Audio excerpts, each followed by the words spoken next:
Hello again, Journal. It's Elizabeth Goldsmith again, navigator and cartographer extraordinaire.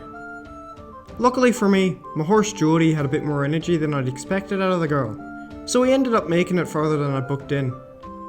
That means tonight, on our first night of exploring Karralan together, we get to sleep in all the luxury that a cheap inn provides.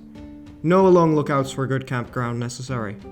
I managed to bargain my way down to just a set of 4 palm stones to have the room for the night.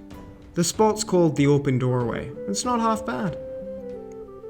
I'm not too proud to admit, Journal, that I was planning on skipping you for the night and just getting myself some shut-eye, but I'm far too excited to get any proper sleep.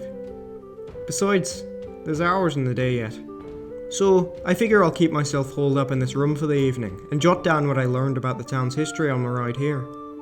Since we didn't need to off-road it at all today, it was easy enough to just keep half an eye on where Jody was leading the cart and pour the rest of my focus into sorting through the last 5 Goldsmith's notes on my lap. And I only had to stop the cart to pick up wind-blown pages a couple of times to boot. The town's name is Denigong. It skirts the edge of the Anontai Desert. It got its name a good while ago, back when the rich of Alpahan City and the poor of everywhere else had been separated for so long that their languages had a separation too, on account of increasing accent differences, new slang, and the lack of formal education on the poor side. So the name Denigong is Low Ivish. I've learned the basics of the language, even though there aren't many spots speaking it over Ivish in current day. Can't say I'm as fluent as my thrice-great-grandfather, Franklin Levi Goldsmith, but I can handle it enough, and so long as you got a grip of proper Ivish, you can generally piece together the meaning of most things in Low Ivish, given how close the two are. Denigong, by my own suspicions and confirmed by Franklin Levi Goldsmith's old notes, literally translates to demi-going in Ivish. If you want to shift that into an accurate translation, you basically get that it means a place between 2 destinations. And that's exactly what it is.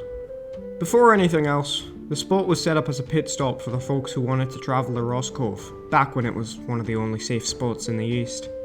My thrice-great-grandfather took a liking to the place, probably since having a haven a bit further inland made charting the southeast corner of the continent a bit nicer. Thanks to that, his notes on old Denigong are pretty detailed. The original pit stop was set up by a group of 3 families. At the time, the location amounted to a shoddily built but comfortable enough inn, and a rickety rain cover that acted as stables. The families ran on a looping cycle of shifts, where one family would work the kitchens and do the horse care, another family would keep a small guard patrol around the boundaries, and the last family would sleep, each shift lasting for 8 hours. This way, the little pit stop was always running. After skipping through quite a while of Franklin Levi Goldsmith's notes, I eventually found his next substantially sized section on Denigong, but I probably missed bits and pieces in the scramble that I'll pick up later. This section was a few years after the first, and by then Denigong's scale had increased a mite. The inn was built up to be 2-storey, the 3 families were sleeping in houses instead of tents, and some proper stables had been set up. It was only at this point that Franklin Levi was told about the spot's new name, Denigong. Most of this new get-up came from folks who had stumbled across Denigong and decided to stay rather than pass through. The sort of folk with talents that the families weren't experienced in, like proper construction and horse care, professional cooks, and some proper-sized guard patrols, all of them looking for a safe spot to settle down and earn a living.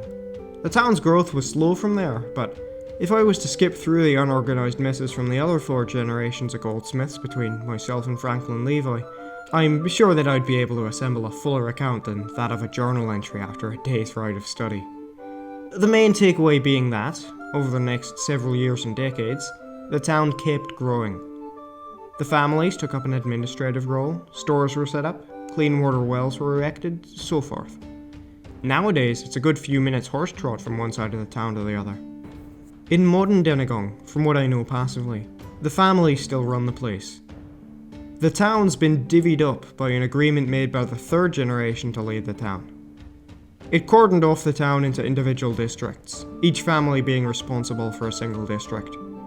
As I understand it, they're also a tad less friendly with one another in present times than they were back in Franklin Levi's day.